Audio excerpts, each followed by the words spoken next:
অসংখ্য ফেরেশতাদের মধ্যে আল্লাহ তাআলা চারজন ফেরেশতাকে শ্রেষ্ঠ ঘোষণা দিয়েছেন, আর চারজন ফেরেশতাকে চারটি দপ্তর ভাগ করে দিয়েছেন। যেমনই ভাবে কিছুদিন হলো 12ই ফেব্রুয়ারি জাতীয় নির্বাচন হয়েছে। নির্বাচন হয়ে 300 জন সদস্য সংসদ ভবনে গিয়েছেন। সংসদ ভবনে গিয়ে 300 জন সদস্যকে এক একটা ডিপার্টমেন্ট প্রধানমন্ত্রী দিয়ে দিয়েছেন। শুধু তাই নয়, ওই 300 সদস্যদের ভিতরে যাচাই বাছাই করে কাউকে খাদ্যমন্ত্রী, কাউকে জ্বালানি মন্ত্রী, কাউকে প্রতিমন্ত্রী, ভূমি মন্ত্রী, এরকম ভাবে প্রত্যেকটি দপ্তরগুলো বন্টন করে দিয়েছে। অনুরূপভাবে আমার আল্লাহ সারা পৃথিবী নিয়ন্ত্রণ করেন। প্রত্যেকটি ফেরেশতাকে এক একটা দপ্তর আমার আল্লাহ দান করে দিয়েছেন। একবার জোরে বলা যাবে কি সুবহানাল্লাহ।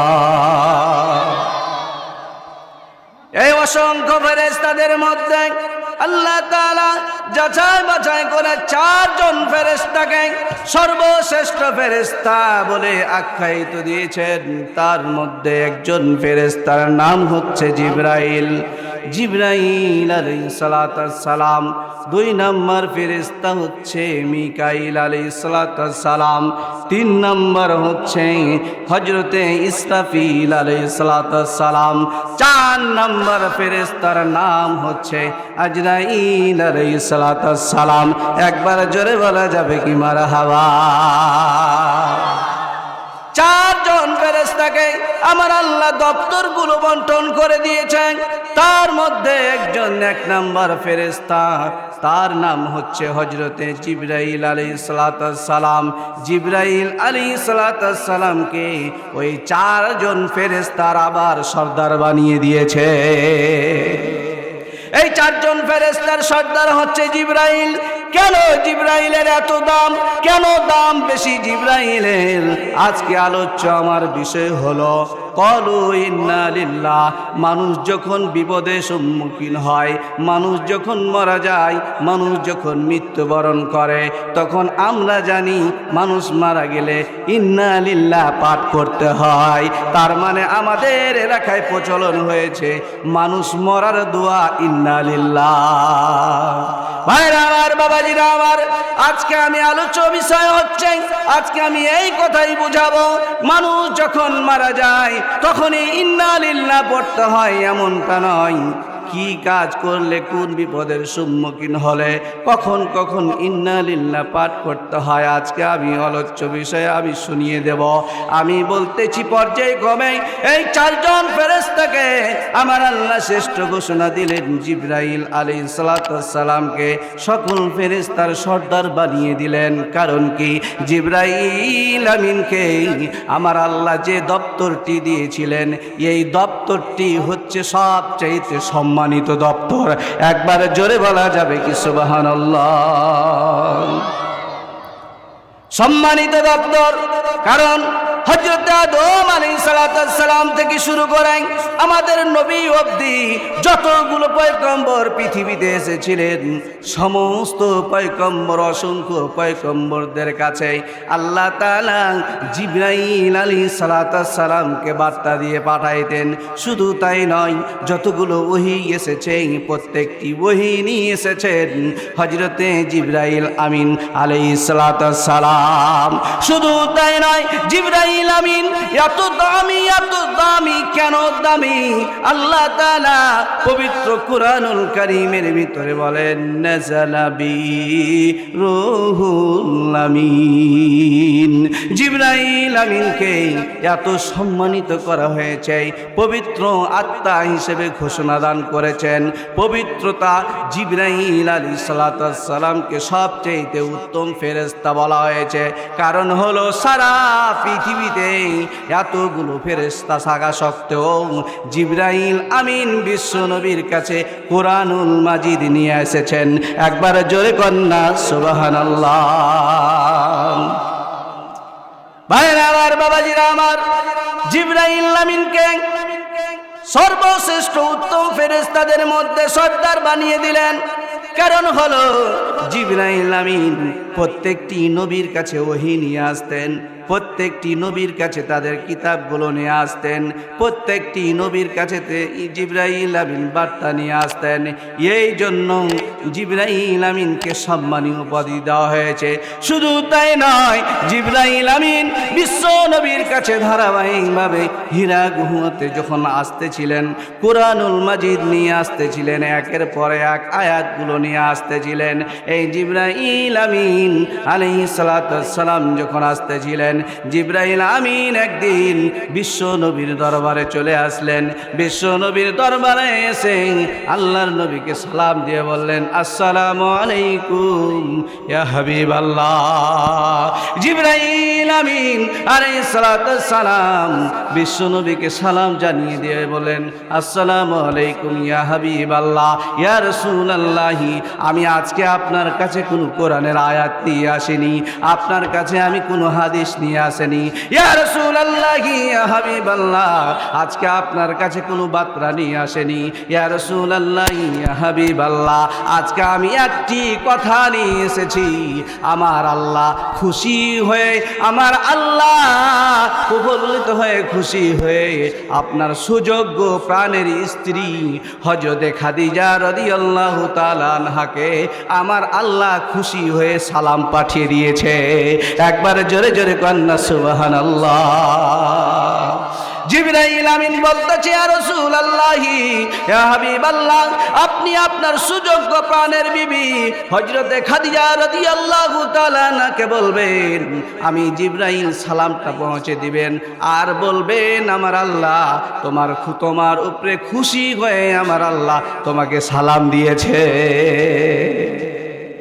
কি এমন কাজ করেছে খাদিজা রাদিয়াল্লাহু তাআলা আনহা যে স্বয়ং আল্লাহ সুবহানাহু ওয়া তাআলা, সে একজন মহিলাকে আল্লাহ তাআলা খুশি হয়ে সালাম পাঠিয়ে দিয়েছে। একবার জোরে বলা যাবে না সুবহানাল্লাহ? তাহলে খাদিজা রাদিয়াল্লাহু তাআলা আনহাকে আল্লাহ সালাম কেন দিলেন? এর তো অবশ্যই কারণ আছে, আছে না? এই কারণটা কি শুনতে মন চায় না? আজকে অবশ্যই খাদিজা রাদিয়াল্লাহু তাআলা আনহাকে আমার আল্লাহ জিবরাইল মারফতে খাদিজার উপরে সন্তুষ্ট হয়ে সালাম পাঠিয়ে দিয়েছিলেন। কেন হযরতে জিবরাইল আলাইহিস সালাম এত সম্মানী, এত দামি ফেরেশতা, সমস্ত ফেরেশতাদের মধ্যে হচ্ছে দামি জিবরাইল আলাইহিস সালাম। ভাইরা আমার, বাবাজিরা আমার, বলতেছিলাম চারজন ফেরেশতাকে চারটি দপ্তর দান করেছেন। জিবরাইল আলাইহিস সালামকে দায়িত্ব দিয়েছেন ওহী নিয়ে আসার জন্য, বার্তা নিয়ে আসার জন্য, প্রত্যেকটি পয়গম্বরদের কাছে দাওয়াত ওহী নিয়ে আসার জন্য। আর তারপরে 2 নম্বর ফেরেশতা আল্লাহ তাআলা 2 নম্বর ফেরেশতাকে দান করলেন হযরতে মিকাঈল আলাইহিস সালাম। হযরতে মিকাঈল আলাইহিস সালামকে আল্লাহ তাআলা দায়িত্ব দিলেন, ও মিকাঈল, যাও সারা পৃথিবীতে পিপিলিকা থেকে শুরু করে অসংখ্য মাখলুকাত দুনিয়ার জমিনে বিচরণ করছে, অসংখ্য প্রাণী, মানুষগুলো বসবাস করছে, প্রাণীগুলো বসবাস করছে। কোন জায়গায় বৃষ্টি হবে, কোন জায়গায় বৃষ্টির প্রয়োজন, কখন বৃষ্টি হবে, কোন সময় হবে, কখন ঝড় হবে, ও মিকাঈল যাও, আমি আল্লাহ তোমাকে সে রিজিকের দপ্তরটি আমি আল্লাহ দান করে দিলাম। আল্লাহ তাআলা বলেন, ওয়া মিন দাব্বাতিন ফিল আরদি ইল্লা আলাল্লাহি রিজকুহা। আল্লাহ তাআলা বলেন, প্রত্যেকটি প্রাণীর, প্রত্যেকটি জীবের রিজিক বন্টন করার দায়িত্ব আমার আল্লাহ। কে কোন সময় কি খাবে, কি দিয়ে খাবার খাবে, কোন সময় খাবে, কতদিন পর্যন্ত খাবে, কেমনে খাবে, কত টন চাউল খাবে, কত টন গোশ খাবে, কত মন মাছ খাবে, প্রত্যেকটি জিনিস বন্টন করার দায়িত্ব হচ্ছে মিকাঈল আলাইহিস সালামের। কিন্তু আমরা আজকে বলি কি, আরে রিজিকের মালিক তো আমি। রিজিকের মালিক কে? হায়াত দেওয়ার মালিক কে? আপনাকে মারার মালিককে, বাঁচিয়ে রাখার মালিককে, ধনী বানাবার মালিককে, ফকির বানিয়ে দেওয়ার মালিককে। সমস্ত পৃথিবীর মালিক হচ্ছেন আমার আল্লাহ। একবার জোরে বলা যাবে কি সুবহানাল্লাহ? সুবহানাল্লাহ আলহামদুলিল্লাহ লা ইলাহা লা ইলাহা। সন্দদ বেহেস্ত বানাইলো, মনের মতো সাজাইলো। সন্দদ বেহেস্ত বানাইলো, মনের মতো সাজাইলো। একটি কদম পার আগে, একটি কদম পার আগে আজরাইলকে পাঠাইলা। লা ইলাহা লা ইলাহা লা ইলাহা ইল্লাল্লাহু মুহাম্মাদুর রাসূলুল্লাহ। তাহলে 2 নম্বর ফেরেশতা মিকাইল আলাইহিস সালাম, মিকাইল আলাইহিস সালামকে সে দপ্তরটি দান করলেন। ও মিকাইল, যাও যাও যাও, আমার বান্দা কোন বান্দা বান্দির খাবারের প্রয়োজন, খাবার দিয়ে আসো। খাবারের ব্যবস্থাপনা তুমি করো। খাবার নাই, খাবারের ব্যবস্থা তুমি দিয়ে দাও। রিজিকের অভাব চলতেছে, রিজিকের ব্যবস্থা দিয়ে দাও। কিন্তু আমার আল্লাহ বললেন, ও দুনিয়ার মানুষ, আমার আল্লাহ তাআলা পবিত্র কোরআনুল কারীমের ভিতরে বলেন, আল্লাযীনা ইউকিমুনাস সালাতা ওয়া মিম্মা রাযাকনাহুম ইউনফিকুন। আল্লাহ তাআলা বলেন, ও দুনিয়ার মানুষ, আমি আল্লাহ তোমাকে সুস্থ শরীর দান করেছি। আল্লাযীনা ইউকিমুনাস সালাতা, তোমরা কি করবে? নামাজ আদায় করবে, নামাজ আদায় করবে। ইউকিমুনাস সালাতা ওয়া মিম্মা রাযাকনাহুম ইউনফিকুন। আর আমি আল্লাহ তোমাকে যে সম্পদ দান করেছি, যে বাড়ি গাড়ি সম্পদ দিয়েছি, জমি জায়গা দিয়েছি, বাগান দিয়েছি, আমি আল্লাহ দান করেছি তোমাকে। এই সম্পদ থেকে তোমরা কিছু অংশ আমার রাহে কুরবানি দান করে দিবে। একবার জোরে জোরে বলা যাবে কি সুবহানাল্লাহ? যদি তোমরা দান করো, যদি তোমরা দিয়ে দাও, তাহলে তোমাদের জন্যই মঙ্গল হবে। আল্লাহ তাআলা মিকাইল আলাইহিস সালামকে 2 নম্বর দপ্তর দিলেন। ও মিকাইল, যা যা যা, অমুক জায়গায় একটি ব্যক্তি অসুস্থ হয়ে আছে, তার আত্মীয় স্বজনেরা খাবার দিচ্ছে, মুখের ভিতরে শরবত গুলে গুলে দেয়, কিন্তু খেতে পারে না। 10 দিন পর্যন্ত খাবার খায় নাই। 11 দিনের দিন আল্লাহ তাআলার হুকুম হয়েছে, মিকাইল পানির ব্যবস্থা করে দিয়েছে। মিকাইলের আল্লাহর হুকুমে মিকাইলের তার পানির ব্যবস্থা করে দিয়েছে। একবার জোরে কন্যা সুবহানাল্লাহ। 3 নম্বর দপ্তর আল্লাহ তাআলা হযরতে ইসরাফিল আলাইহিস সালামকে দান করলেন। ইসরাফিল আলাইহিস সালামের কাজ কি? আল্লাহ তাআলা বললেন, ও ইসরাফিল, যাও যাও যাও, তুমি একটি সিংহা নিয়ে দাঁড়িয়ে থাকো। কোন দিকে মুখ করে? আল্লাহর আরশের দিকে মুখ করে। আল্লাহর আরশের দিকে মুখ করে তুমি সিংহা নিয়ে দাঁড়িয়ে থাকো। অতক্ষণ পর্যন্ত দাঁড়িয়ে থাকো যতক্ষণ পর্যন্ত আমি আল্লাহর হুকুম না হবে, অতক্ষণ পর্যন্ত সিংহাই ফু দিতে পারবে না। আমার আল্লাহ তাআলা বলেন, অনুফিকা বিসসুরি ফাসাইকা মান ফিস সামাওয়াতি ওয়াল আরদ। আল্লাহ তাআলা বলবেন, ও ইসরাফিল, দে দে দে, সিংহায় ফু দিয়ে দে। সিংহায় যখন ফু দিবে রে, সঙ্গে সঙ্গে সারা পৃথিবী উলট পালট হয়ে এক নিমিষে ধর্মস হয়ে যাবে। ইসরাফিল আলাইহিস সালামকে দান করলেন, সিংহা নিয়ে দাঁড়িয়ে থাকবে কতক্ষণ পর্যন্ত? যতক্ষণ পর্যন্ত আল্লাহর হুকুম না হয়েছে, আল্লাহ অর্ডার না করেছে, ততক্ষণ পর্যন্ত ফেরেশতা ইসরাফিল সিংহা নিয়ে দাঁড়িয়ে থাকবে। চলে আসি ভাইরা আমার, বাবাজিরা আমার, সময় সংক্ষিপ্ত, অল্প সময়ের ভিতরে আপনাদেরকে মূল আলোচনায় নিয়ে চলে যাব। আল্লাহ তাআলা 4 নম্বর ফেরেশতাকে দায়িত্ব দিলেন। 4 নম্বর ফেরেশতার নাম হচ্ছে হযরতে আজরাইল আলাইহিস সালাতু ওয়াস সালাম। হযরতে আজরাইল আলাইহিস সালাতু ওয়াস সালামের নাম হচ্ছে মালাকুল মাউত। হযরতে আজরাইল আলাইহিস সালাতু ওয়াস সালামের নাম শুনলে মানুষ ভয় পায়। হযরতে আজরাইল আলাইহিস সালাতু ওয়াস সালামের নাম শুনলে মানুষ খারাপ মনে করে। কারণ সমস্ত পৃথিবীর ভিতরে, এলাকার ভিতরে যে ব্যক্তিটা দুর্দান্ত হয়, মাস্তান হয়, গুন্ডা হয়, মানুষগুলো বলে এর চরিত্রটা আজরাইলের মতো।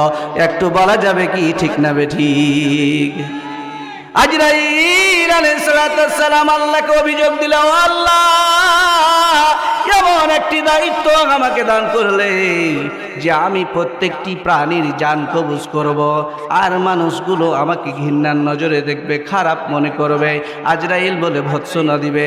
আল্লাহ বলবে, না না না ও আজরাইল, আমি এমন একটি সিস্টেম করে দিব রে, এমন একটি কায়দা করে দিব, এমন একটি নিয়ম তৈরি করে দিব, তুমি আজরাইলের দোষ দেওয়ার ক্ষমতা থাকবে না। সারা বাংলাদেশ ভ্রমণ করে ঢাকা থেকে সফর করে যাবে, দৌলতিয়া ঘাটে একটি বাস অ্যাক্সিডেন্ট হয়। সেই সাগরে, সেই নদীর ভিতরে, সেই দৌলতিয়া ঘাটে একটি বাস পড়ে অসংখ্য মানুষের মৃত্যু হয়েছে। একবার জোরে বলা যাবে কি ঠিক না বেটি? আজরাইলের দোষ দিতে পারবে না। কি হয়েছে? বাসটি ব্রেক ফেল করে দিয়ে নদীতে ডুবে তারা মারা গিয়েছে। শুধু তাই নয়, বিবাহ করে বাগেরহাটে, খুলনা বাগেরহাটে 13 জন সদস্য নিয়ে হাইস গাড়িতে, মাইক্রোতে নিয়ে আসছিলেন বিবাহ করে কন্যাকে বাড়ির দিকে, পরিবার সহ এমনভাবে অ্যাক্সিডেন্ট হলো রে। 2টি গাড়িতে অ্যাক্সিডেন্ট হওয়ার পর সমস্ত ফ্যামিলি স্টাফ 13 জন মৃত্যুবরণ করলো। আজরাইলকে বলবে, আজরাইল এখানে তোর দোষ নাই। তারা মনে করবে গাড়ির ব্রেক ফেল করে অ্যাক্সিডেন্ট হয়েছে। আজরাইল আলাইহিস সালাতু ওয়াস সালাম কে দায়িত্ব দেওয়া হলো, ও আজরাইল, সারা পৃথিবীতে যার আত্মা আছে, জীবন আছে, রুহু আছে, যার আত্মা আছে, রুহু আছে, তোর দায়িত্ব থাকলো প্রত্যেকের জানটাকে কবজ করার দায়িত্ব তোর। প্রত্যেকের জান কবজ করবি তুমি। আর ও আজরাইল, এই তোমার আন্ডারে অসংখ্য ফেরেশতা আমি দিয়ে দিব। যাকে অর্ডার করবে, যখন যার মৃত্যুর ঘনিয়ে আসবে, সময় শেষ হয়ে যাবে, তুমি আজরাইলের আন্ডারে যারা কাজ করবে এদেরকে তার বাড়ি পর্যন্ত পৌঁছে দিবে। বাড়ি যেয়ে সে রুহুটাকে নিয়ে চলে আসবে। আমরা বলি, যখন একটি মানুষের মৃত্যু হয়, মৃত্যু হওয়ার সঙ্গে সঙ্গে মসজিদে এলান হয়, অমুক ব্যক্তি, অমুকের আব্বা অমুক মারা গিয়েছে, সকলে বলি ইন্না লিল্লাহি ওয়া ইন্না ইলাইহি রাজিউন। আলোচনায় চলে এসেছি। আল্লাহ তাআলা বলেন, ও দুনিয়ার মানুষ, আমি আল্লাহ তোমাদেরকে দোয়া শিখিয়ে দিলাম।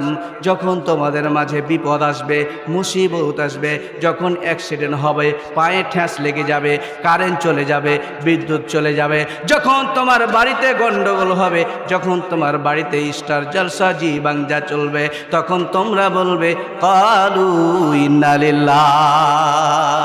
আল্লাযীনা ইযা আসাবাতুহুম মুসিবাতুন ক্বালু ইন্না লিল্লাহ। যখন তোমাদের মাঝে বিপদ আসবে, তখন তোমরা এই দোয়াটি পাঠ করবে, ইন্না লিল্লাহ। কিন্তু আমরা জানি মানুষ মরলে বলতে হয় ইন্না লিল্লাহ। তাহলে আজকে মাহফিল থেকে শিক্ষা হলো, যখন আমার পায়ে ঠেস লাগে যাবে, তখন আমি আব্বা বলবো না, মা বলবো না, উহু বলবো না, আহা বলবো না, ইস বলবো না, আমি তখন বলবো ইন্না লিল্লাহ। যখন আমার বাড়ি থেকে বিদ্যুৎ চলে যাবে, তখন আহা চলে গেল বিদ্যুৎ, এটা না বলে আমি বলবো ইন্না লিল্লাহ। বাড়িতে খাবারের সমস্যা হয়েছে, পোকা দেখা দিয়েছে, পাত্রী দেখা দিয়েছে, আমি বলবো ইন্না লিল্লাহ। বাড়িতে বিবি সাহেবান ল্যাপের ভিতরে মুখ ঢুকিয়ে ঢুকিয়ে জি বাংলা আর স্টার জালসা দেখতেছে, বাড়িতে ঢুকা মাত্রই বলবো ইন্না লিল্লাহ। আরে দুবার বলেন না, 4 বার 5 বার বলেন, ওর স্টার জালসা দেখার ভূত ছুটে যাবে। মনে করবে কি যে আমার স্বামী চায় যে আমি যেন মরে যাই। ভয়ে আর দেখবে না। এই জন্য আল্লাহ তাআলা পবিত্র কোরআনুল কারীমের ভিতরে সুন্দর করে দোয়া শিখিয়ে দিলেন, যখন তোমরা বিপদের সম্মুখীন হবে তখন তোমরা বলবে ইন্না লিল্লাহ ইন্না লিল্লাহ। যদি বলো তাহলে কি লাভ হবে?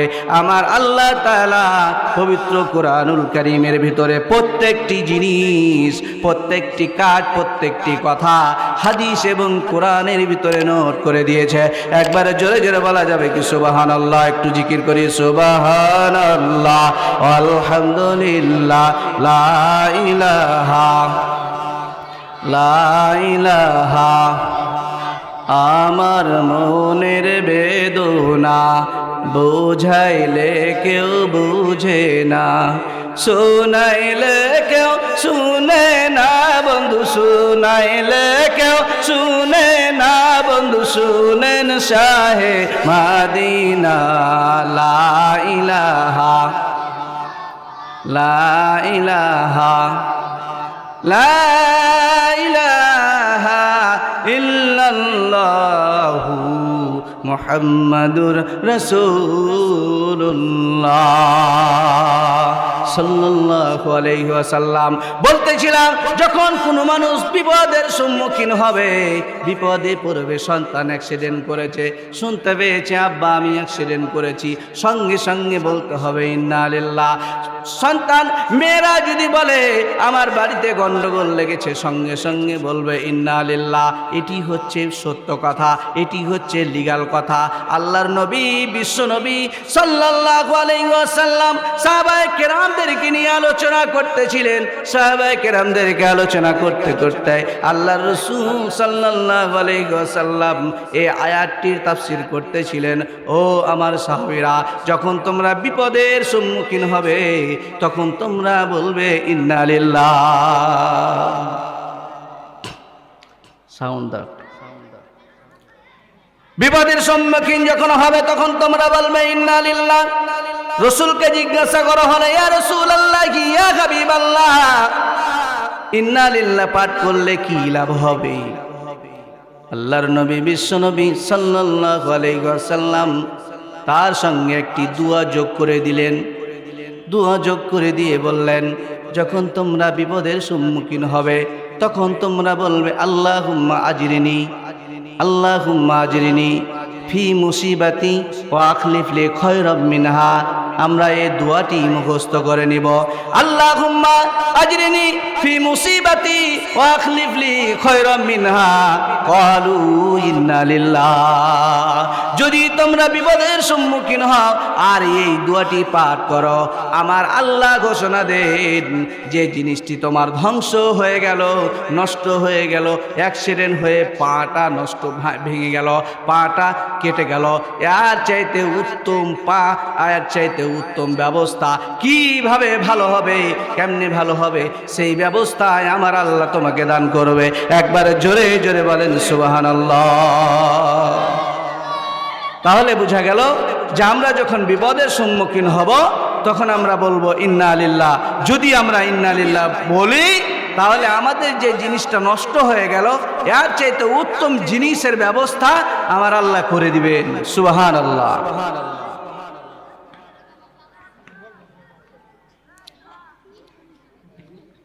এই সাহাবীদের মধ্যে এই ওয়াজ যখন করতেছিলেন, বিশ্ব নবীর কাছে অসংখ্য সাহাবী বসেছিলেন। তার মধ্যে একজন সাহাবীর নাম হচ্ছে আবু সালামা। আবু সালামা রাদিয়াল্লাহু তাআলা আনহু সেই মজলিসে বসা। আবু সালামা রাদিয়াল্লাহু তাআলা আনহু এই দোয়াটি মুখস্থ করে নিলেন। ইন্না লিল্লাহ সহ আল্লাহুম্মা আজরিনি ফি মুসিবাতি ওয়া আখলিফ লি খায়রাম মিনহা, এই দোয়াটি সহ মুখস্থ করে নিলেন। মুখস্থ করে বাড়ির দিকে রওনা দিয়ে দিলেন। বাড়ির দিকে রওনা দিয়ে দিলেন। বাড়িতে ঢোকার পর সমস্ত পরিবারের লোকজনকে নিয়ে বৈঠক শুরু করে দিলেন। বৈঠক করতে করতে বলতেছেন, আজকে আল্লাহর রাসূল আমাদেরকে একটি দোয়া শিখিয়ে দিয়েছে, এই দোয়াটি যদি পাঠ করা হয় আল্লাহ তাআলা যে জিনিসটি নষ্ট হবে তার উত্তম বদলা আমার আল্লাহ দান করে দিবে। আবু সালামা রাদিয়াল্লাহু তাআলা আনহু সেই বাড়িতে দোয়াটি শিখিয়ে দিলেন। আবু সালামার স্ত্রী, তার নাম ছিল উম্মে সালামা। নামটা কত মিল আছে। আবু সালামার স্ত্রীর নাম হচ্ছে উম্মে সালামা। উম্মে সালামা বিচক্ষণ মহিলা ছিলেন, ধৈর্যবতী মহিলা ছিলেন, জ্ঞানী মানুষ ছিলেন, জ্ঞানী মহিলা ছিলেন, মেধাবী মহিলা ছিলেন। আবু সালামা যখন এই হাদিসটি যখন পড়লেন, আবু সালামার সেই হাদিসটি, সেই কথাটি উম্মে সালামা মুখস্থ করে নিলেন। একবার জোরে জোরে বলা যাবে কি সুবহানাল্লাহ? আজ আছি তো কালকে নাই, নিঃশ্বাসের কোনো বিশ্বাস নাই। আজ আছি তো কালকে নাই, নিঃশ্বাসের কোনো বিশ্বাস নাই। দমে দমে দম ফুরাইবে, দমে দমে দম ফুরাইলো, সেদিকে কারো ভাবনা নাই। আজ আছি তো কালকে নাই, নিঃশ্বাসের কোনো বিশ্বাস নাই। হবে যখন সমন জারি, মন্দ হবে দুনিয়াদারি। হবে যখন সমন জারি, মন্দ হবে দুনিয়াদারি। থাকবে না কেউ সঙ্গী সাথী, থাকবে না কেউ সঙ্গী সাথী, যেতে হবে একলাই। আজ আছি তো কালকে নাই, নিঃশ্বাসের কোনো বিশ্বাস নাই। আজ আছি তো কালকে নাই, নিঃশ্বাসের কোনো বিশ্বাস নাই। লিল্লাহে তাকবীর।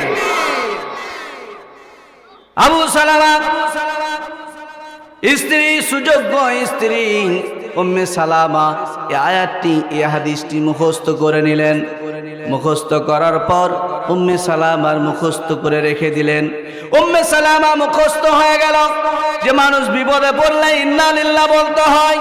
মানুষ বিপদের সম্মুখীন হলে, মানুষ যদি আত্মীয় স্বজন যদি মারা যায়, তাহলে বলতে হয় আল্লাহুম্মা আজরিনি ফি মুসিবাতি ওয়া আখলিফ লি খায়রাম মিনহা। ক্বালু ইন্না লিল্লাহি ওয়া ইন্না ইলাইহি রাজিউন। এই আয়াতটি বলতে হয়। উম্মে সালামা মুখস্থ করে নিলেন। দিন চলে যায়, রাত চলে যায়, সময় চলে যায়, একের পর এক সংসার করতে আছে। এমন সময় হজরতে উম্মে সালামা রাদিয়াল্লাহু তাআলা আনহা, উম্মে সালামার স্বামী আবু সালামা অসুস্থ হয়ে গেলেন। আবু সালামা অসুস্থ, বিছানায় পড়ে গেলেন। বিছানায় পড়ে গেলেন। আবু সালামা যখন অসুস্থ হয়ে গেলেন, বিছানায় পড়ে গেলেন। হাদিস হচ্ছে, আজকে আমরা কিছু জিনিস নিয়ে যাব বাড়িতে। মানুষ যখন মুমূর্ষু অবস্থা হয়ে যায়, অসুস্থ হয়ে যায়, তখন তার বাড়িতে যেতে হবে। এটি হাদিস। মানুষ যখন বিপদে পড়বে তখন তোমরা দেখতে যাও, মানুষ যখন অসুস্থ হবে তখন তোমরা দেখতে যাও। কিন্তু আমরা দেখতে যাই বাট, কিন্তু কি বলতে হয় এটা জানি না। আল্লাহর রাসূল বিশ্বনবী সাল্লাল্লাহু আলাইহি ওয়াসাল্লাম প্রত্যেকটি কাজে দোয়া শিখিয়ে দিয়েছেন। যখন তোমরা রোগীর কাছে, মুমূর্ষু ব্যক্তির কাছে যাবে, দেখা করতে যাবে, তখন তোমরা বলবে আসআলুল্লাহাল আযীম রব্বাল আরশিল আযীম আইয়াসফিক। আর তোমরা এই দোয়াটি পড়বে, আল্লাহুম্মা আজরিনি ফি মুসিবাতি ওয়া আখলিফ লি খায়রাম মিনহা। আল্লাহ, ভাইজান অসুস্থ, তাকে সুস্থতার নিয়ামত দান করে দাও। ভাইজান যদি মারা যায়, তার কবরটাকে তুমি প্রশস্ত করে দাও, তার জীবনের গুনাহগুলো মাফ করে দাও। তার সঙ্গে সঙ্গে আমি গুনাহগারকেও তুমি মাফ করে দাও। একবার জোরে জোরে বলা যাবে কি সুবহানাল্লাহ? কিন্তু আমরা দেখতে যাই যে তখন ঢোল তাবলার মতো কারকীর্তি করে এ পানি দাও, এ ডোল দাও, কে চিল্লেছে ভেবাইছে। এটা নয়, আল্লাহ রসুলের হাদিস হচ্ছে যখন তুমি মুমূর্ষ ব্যক্তির কাছে যাবে তখন সেখানে কোনো বাজো সাউন্ড করা যাবে না। আল্লাহর নবী বিশ্ব নবী বললেন সে ব্যক্তিটার কাছে যখন তোমরা পদার্পণ করবে তখন তোমরা বেশি বেশি বলবে লা ইলাহা ইল্লাল্লাহ।